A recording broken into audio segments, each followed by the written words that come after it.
अस्सलामुअलैकुम, good morning वनडाल। Advocate Sadiq Shaikh YouTube channel में आप तमाम का तहे दिल से इस्तकबाल है। जैसा कि आप तमाम जानते हैं, अहमद शेख सईद बावज़ीर जो मशहूर सोशल एक्टिविस्ट है, जिनको पुलिस रिकॉर्ड में राउडी शीटर कहा जाता है, उनको जलपल्ली म्यूनसिपालिटी और दीगर मसलों पर मुसलसल आवाज़ उठाने पे एक उन पे जान का ख़तरा था। उन्होंने कई सारे पुलिस स्टेशंस वगैरह में कंप्लेंट भी किया। तो आप जानते हैं अगस्त 11 को उनको कत्ल किया गया। जैसे अगस्त 11 को उनका कत्ल हुआ, अगस्त 16 के दिन 2023 अब्दुल्ला सादी, अहमद सादी, अहमद बिन हाजिब और अयूब खान, उमर सादी 5 लोगों के नाम आए, लेकिन 4 लोगों को अरेस्ट किया गया। पुलिस ने प्रेस कॉन्फ्रेंस भी की। तो कल यानी सितंबर 27 को कंडीशनल बेल ग्रांट की गई अब्दुल्ला सादी को, अहमद सादी को। तो अहमद सादी जो जलपल्ली के इंचार्ज है, अब्दुल्ला सादी जो उनके बेटे हैं, ये दो दो म्यूनसिपालिटी के चेयरमैन है जलपल्ली के, ये दोनों को कंडीशनल बेल अलॉट की गई। तो कंडीशनल बेल के कंडीशंस ये है कि उनको 2 हफ्ते तक मुसलसल सुबह 10 बजे पुलिस स्टेशन जाकर सिग्नेचर्स करने पड़ेंगे। फिर उसके बाद में जिस तरह से भी ज़रूरत हो वो पुलिस को इन्वेस्टिगेशन में, इंक्वायरी में उनकी मदद और साथ देना पड़ेगा, यानी उनको पूरी तरह से अवेलेबल रहना पड़ेगा। तो अब सवाल ये उठता है कि हैदराबाद में जो आए दिन मर्डर्स होते जा रहे हैं, तो पुलिस का क्या रोल रहा, जुडिशरी का क्या रोल रहा, अपने बड़ों का क्या रोल रहा, ये तमाम चीज़ों के मैंने आपको कई सारे वीडियोस में एक्सप्लेन कर चुका हूँ। तो फिर एक मर्तबा मैं आपको बता दूँ, ये शेख सईद बावज़ीर के केस में जो जी अनिल कुमार, ये सादी फैमिली के जो काउंसिल है, उन्होंने क्लियरली बेंच पर आर्ग्यू किया है कि अहमद सादी, अब्दुल्ला सादी, ये कोई भी जब जुर्म हो रहा था, जब मर्डर हुआ, वो लोग वहाँ पर नहीं थे। तो लिहाजा ये लोगों को बेकसूर और ये लोगों को इनका रोल नहीं है ऐसा प्रूव किया जाए, और पुलिस ने भी कोई ख़ास एविडेंस हासिल नहीं किया और साबित भी नहीं किया। तो ये लोग बेकसूर है, वो जी अनिल कुमार का कहना था, उनके काउंसिल का। तो जज उससे इत्तेफाक रखते हुए ये लोगों को बेल कंडीशनल दे दी।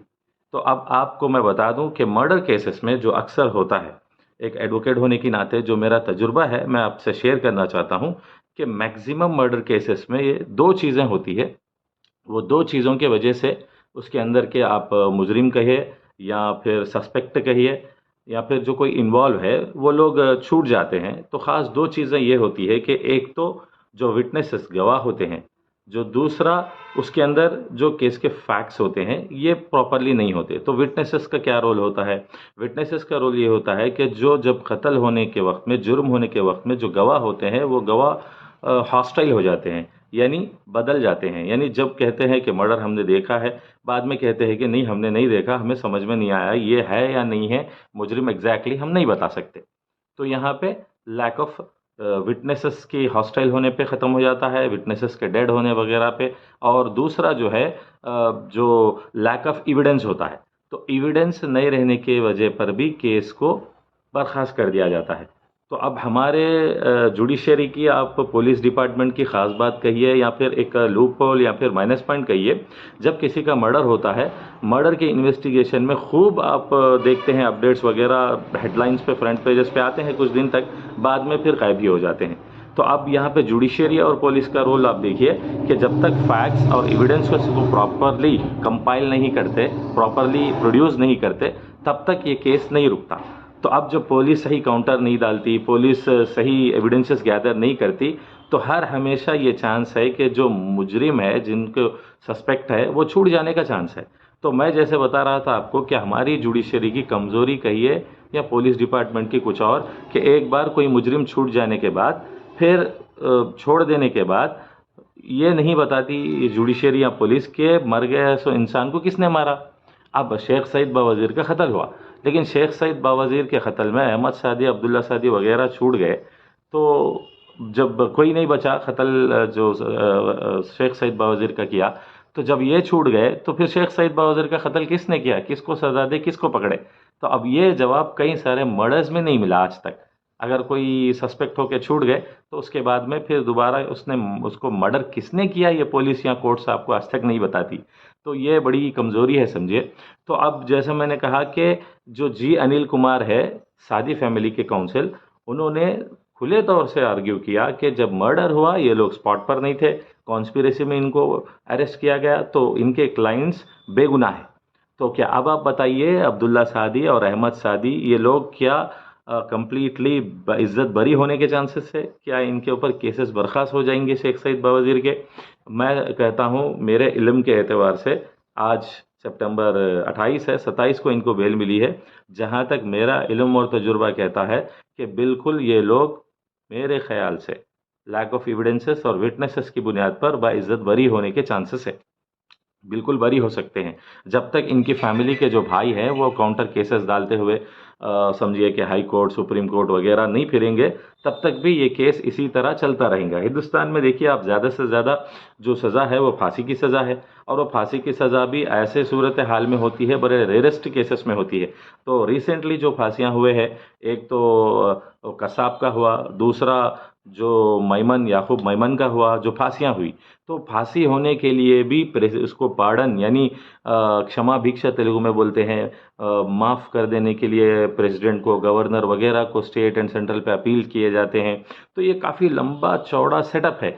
यानी कोई भी हिंदुस्तान की सरजमीन पर अगर मर्डर करता है तो वो आसानी से छूट जाता है। अब रही बात, और एक इंटरेस्टिंग फैक्ट ये है कि 90 डेज तक बेल नहीं मिलती है मर्डर केसेस में। तो बाद सीवियर केसेस में असल ही नहीं मिलती। तो 90 डेज का ये कैप ये है कि 90 डेज में चार्जशीट डाली जाती है। जब तक चार्जशीट नहीं गिरती तब तक बेल नहीं दी जाती। जब 90 डेज के अंदर पुलिस चार्जशीट नहीं डालती है, तब कोर्ट कहती है कि आप चार्जशीट डालने में डिले कर रहे हैं, तो लिहाजा 90 डेज के बाद में इनको छोड़ दिया जाता है।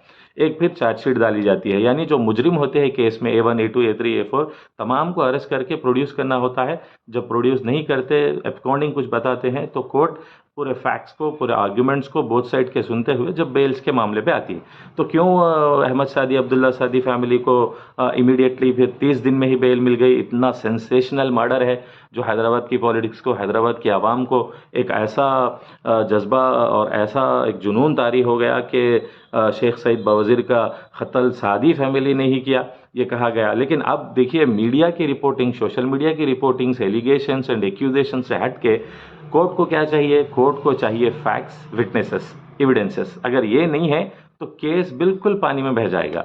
तो अब तमाम लोगों का जो डर और शक रहा है कि ये लोग वहाँ पे मौजूद नहीं थे at the spot of the crime, तो वो लोग को बिल्कुल, जैसे इनके जे अनिल कुमार आर्ग्यू कर रहे हैं कि ये लोग जब जुर्म हुआ वहाँ मौजूद ही नहीं थे, तो उसके लिए इनको ये बुनियाद पर बताकर बाइज्जत बरी भी कर सकते हैं। अब रही बात अहमद बिन हाजिब का केस, मैं मरहूम के मामले में मैं नहीं जाना चाह रहा हूँ, इसलिए कि अहमद बिन हाजिब जो कौमेलूद कफ़ाल की बात भी कही, उनका साथी है, पार्टनर इन क्राइम है, या जेल में दोनों एक साथ थे, शेख सईद बावज़ीर और अहमद बिन हाजिब। ये तमाम चीज़ें मैं उसमें जाना नहीं चाहूँगा, इसलिए कि मरहूम के मामले में जब बातें आती है तो हमें सोच समझ के कहना चाहिए। तो अब जो ज़िंदा है उनके बारे में भी, अब जो बेल पे आए, जो अब्दुल्ला सादी, अहमद सादी फैमिली के दोनों बाप बेटे, तो अब इनका क्या रोल रहेगा सोसाइटी में? क्या इनको पूरी इज्जत मिल जाएगी जो पुरानी थी? क्या पॉलिटिकल ओहदे मिल जाएंगे जो वो जिस पर वो थे? ये तमाम फैक्ट्स आगे चल के मालूम होंगे। लेकिन मैं जो ये केस पे डिटेल्स दे रहे हैं या रिपोर्टिंग कर रहे हैं, उन तमाम से कहना चाहता हूँ कि बायस्ड यानी वन साइडेड आप लोग किसी का मत लीजिए। अगर आप कोई कंप्लेनेंट नहीं है, अगर या विक्टिम्स के क्लोजली एसोसिएटेड या फिर एक्यूज्ड के क्लोजली एसोसिएटेड नहीं है, यानी मैं कहना ये चाह रहा हूँ कि आप आपका वर्शन रख सकते हैं, लेकिन आप अननेसेसरली बेसलेसली आर्ग्यू नहीं कर सकते।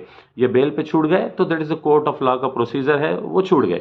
और जो अरेस्ट है वो उनका क्या रोल है? जो इनको सज़ा होना है वो एक तमाम एक system and code of procedure के हिसाब से जाना होगा। वरना हम अगर बिना कोई बेस के आर्ग्यू करेंगे तो ये केस ऐसा है कि इसमें आपको भी इसमें हिस्सा बना देंगी पुलिस कि आप लोग सही केस की कार्रवाई होने नहीं दे रहे, उसमें आप लोग कोई दरारें पैदा कर रहे हैं। तो जैसे आपको आसिफ साहब को अरेस्ट किया गया, आसिफ साहब की फैमिली को जैसे उन्होंने एलिगेशंस किए कि ये एक ही पार्टी के लोग कर रहे हैं, या फिर कुछ और उनकी रिपोर्टिंग भी ऐसी थी कि सेंसेशनल फैक्ट्स आसिफ ने अपने बेबाक चैनल पे किए। तो उसके लिए ये केस में किसी को पर्सनल नहीं लेना है, दुआ करना है कि हकीकी जो मुजरिम है उनको सज़ा हो, और जो मकतूल है उनके घर वालों को इंसाफ हो। और आए दिन जो मर्डर्स हो रहे हैं हैदराबाद में, मैंने सारे हिंदुस्तान साफ सीधे बता दिया कि 3 चीज़ों का करेक्शन होना ज़रूरी है। सबसे पहले उस मोहल्ले के बड़े, वहाँ के अपने फैमिली मेंबर्स समझिए जो उनके बड़े हैं या इस्लामिक स्कॉलर्स हैं, उनको चाहिए कि काउंसलिंग्स वगैरह से जो इश्यूज़ होते हैं जैसे जलन, हसद या पॉलिटिकल या ऐसी कुछ राइवलरीज़, ज़मीन जायदाद के मसले या बीवी शौहर वगैरह, काउंसलिंग्स करके उनको सही सेट करने की कोशिश करना है। दूसरा, पुलिस को उसके अंदर करप्शन और पॉलिटिसाइजेशन कम करना है। तीसरा, जुडिशरी को फास्ट ट्रैक पे डालना चाहिए और कड़ी से कड़ी सज़ा देनी चाहिए। ऐसा जो बेल्स अगर दे देते जाएंगे इमीडिएटली मर्डर्स होने के बाद, तो उस पर ये ऐसी होता है। अब रही बात जो छूट जाते हैं बेल्स वगैरह पे 90 डेज से पहले, 30 दिन, 15 दिन में, मैंने देखा है काफ़ी सारे सेंसेशनल केस में यूं ही छूट गए। समझिए कि 10-15 दिन में भी बेल आ गई, जला के मार देने पर भी, खाक कर देने पर भी, ऐसे कई सारे होते हैं।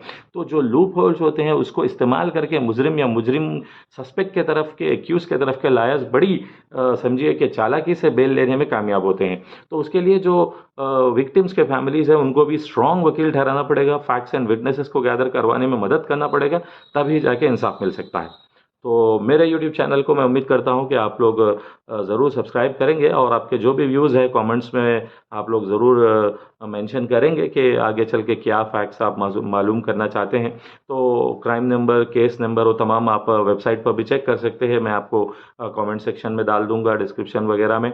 और फिर एक मरतबा आप तमाम से गुजारिश और अपील है कि जहाँ कहीं भी मर्डर्स हो रहे हैं वहाँ पे हमारी भी सोशल रिस्पॉन्सिबिलिटी बनती है कि वहाँ का माहौल, वहाँ के लोग जो क्रिमिनल्स हैं या कैसे माहौल रह रहा हो, तमाम पे स्टडी करते हुए हमको कंट्रोल करने की कोशिश करना है।